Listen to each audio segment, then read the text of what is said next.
They did all this, and they still have $25 million-ish in cap space. His moves have effectiveness. The Pistons right now can get involved in anything they want to get involved in. At the trade deadline this year, they have the ammunition to do what they want to do. I'm buying a Troy Weaver jersey with a $ as the number. Like, this guy is the man. Certainly last night, the big news that broke, the Detroit Pistons trade with the New York Knicks. They take on a couple of contracts, and they basically give the Knicks some cap space so they can do their deal, and they can sign their $100 million free agents as a quote-unquote one option.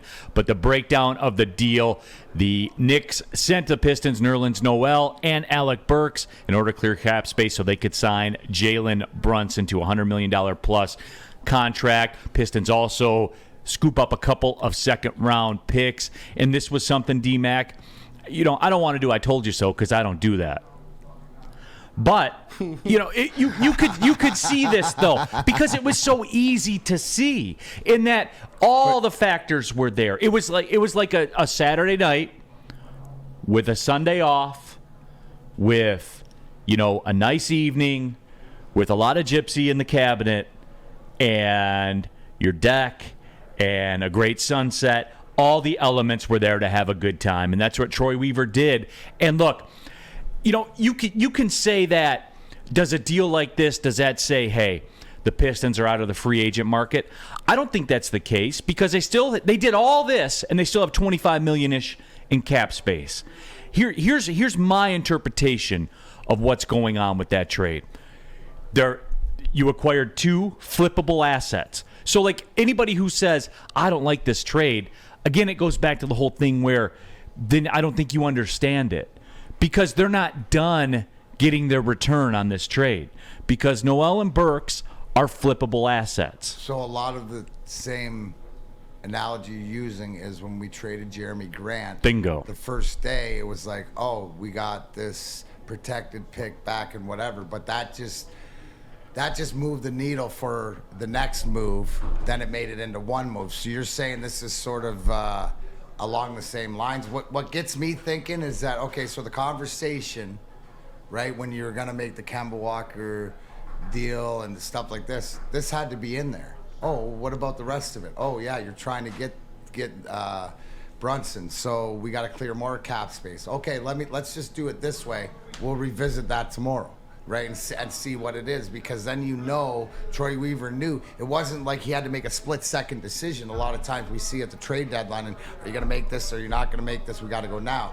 He had a night to sleep on it. He had, okay, how am I going to benefit this way? Because when I look at this, what it screams to me is that slow and steady, but he's got a game plan and he's executing it, right?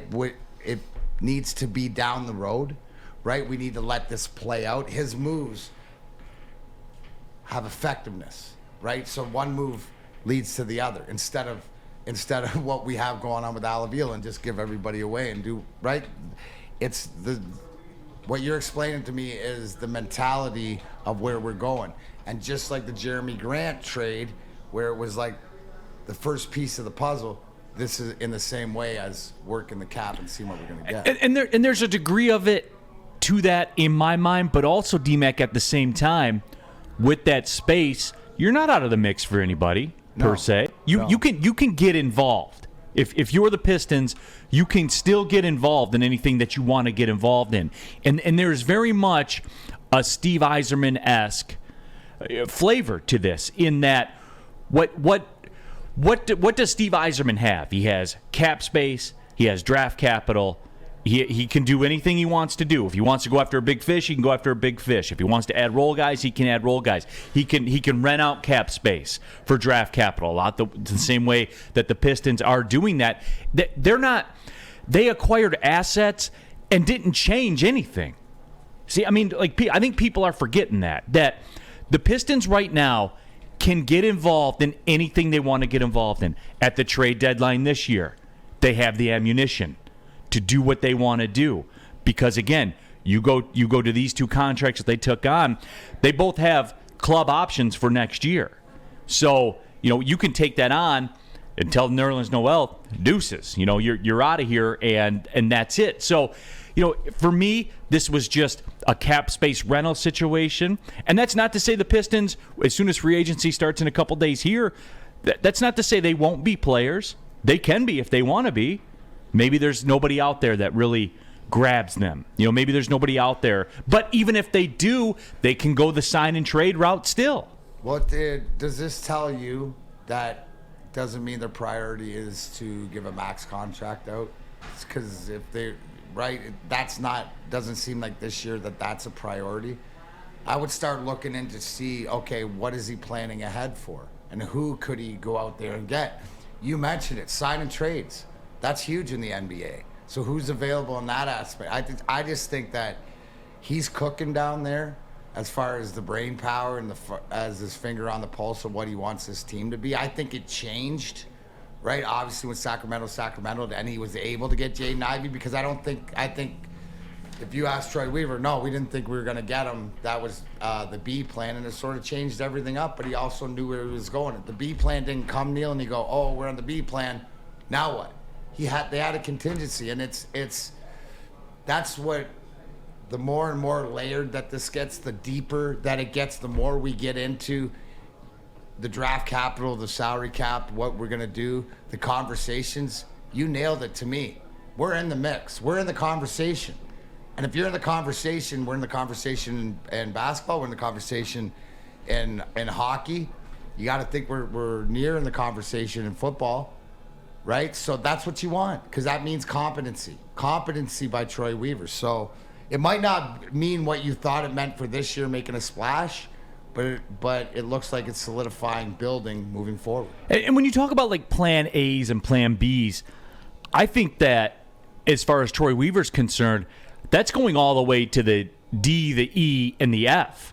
In that, and explain why that, because you sort of have the Waze map to Troy Weaver. The Waze map. Well, that's what it is. It's like, I'm more of a Google Maps guy myself, but I got Google you. Maps, which way you're going to turn and stuff like that, because he's not taking the generic pathway. He's not taking all the freeways and all the toll roads and stuff like that, right? But so elaborate on that and say why is it not just like the A and the B, but it's this C, D, E, F, G. And all this the way which you want. That's competency I want to hear, but what is it that you see in how he's doing it? Because all right, so here this could be the A plan, and we don't even know what the A plan or the B plan is. That won't come out until he's comfortable enough to won a championship, and we're sitting around having a cigar and whatever like this. Right. Remember back in the day. Back in the day. Yeah. No, see, here's the deal though. It kind of goes back to what I was just talking about. In that, all right. Say the plan A is we're not comfortable with some of these big name free agents that are out there in terms of giving them a max. So here's what we're going to do. We're going to sit tight. We're going to sit tight right now. I'll sign Bagley, and we'll move forward. And I have this cap space, and I have these flippable assets, and we'll revisit the plan and see what the avenues are at the trade deadline. Another year development for Cunningham and Sadiq Bey, et cetera, et cetera, et cetera, and you move on. That could be the plan A. The plan B could be, okay, I maximized my assets that I can get with this cap space. I'll re-sign Bagley. Maybe I go tier 2, like Karis LeVert or somebody like that. That's another available avenue. That's to you. That's your plan B. Your plan C is you say, all right, we'll punt on this season, and then next year in free agency, when we got bags on bags on bags that we can spend, we'll get involved, and we'll be the heavy hitters there. Then there's the plan D, where you can rerun this thing next year in the offseason and do the exact same thing that you've just done and acquire more draft capital and acquire, you leverage your cap space to be able to do it again. That's your plan D. And then your plan E can be you rerun this plan to the trade deadline next year, looking at guys who have 1 year left on their deal or whatever the things are like that. And you can be in the mix and you can dictate because you have the cap space. You have the big stack at the table. You see what I'm saying? Like we're going, but these are You're expensive. making me smile every which way you go because you're giving me options. Right. So Spence, I mean, tell me, these are all avenues that you have. No, you're right, and that's what I think. This move, bringing in these guys, like I said yesterday, Nerlens Noel, he could teach Stu and Darren how to be a legitimate NBA contender, and then get traded to a contender or a defender, and then get traded to a contender at the deadline. Alec Burks is a guy you can bring in. He can shoot. He can make his own shot. Expiring contract. I like it a lot. I think this is going to be they're prepping for the 2023 NBA free agency, which is going to be, Devin Booker, Karl Anthony Towns, maybe make a run at one of those guys. If or not, you trade for them the year before their deal expires if Devin Booker tells Phoenix, hey, this ain't it, bro. It's not working out. Yeah, and that's what I see, something like that. Because next year's free agent class is, it's the LeBron James, the Russell Westbrook, the Nikola Jokic. These guys probably aren't going anywhere, so they're probably going to stay where they are. But when you look at after that, like we said, Devin Booker, Karl Anthony Towns, those are superstars that might not be happy where they are and could be on the move. So Chuck says, Neal, no path he takes closes off ramps if he doesn't like where things are going, and that's it too. Facts. That's the other thing about it. There is complete and total versatility. That's on the fly. You nailed it right there. It gets me thinking, though, Neal, right now, is like, it's almost like, well, do I want them to make a splash to somebody that's not with what's coming up in free agency in a few years? And to your point about letting the kids get out and play, healthy and play together to see what they got, would it be a bad thing? Would you be totally against if the play on the court was better, the team improved, but maybe the record wasn't, and then benefited you again in the draft? I mean, that's a conversation that I think Troy Weaver sort of has to have, and it's the luxury of having options. Yeah, and there is some talk right now about Marvin Bagley is either close to. This is just Twitter talk. No, yeah, they signed him. So it is a done deal. We got that confirmed from whoever. I'm seeing the Bleacher Report. Bleacher Report saying it. Just north of $10 million per year. Mm-hmm. Come on, bro. That's this guy Troy Weaver. I'm buying a Troy Weaver jersey with a $sign as the number. Like this guy is the man. Come on, bro. It's beautiful. Come on. It's beautiful. Everything he does just makes me happier. Come on, man. Bro. Bro. Yeah.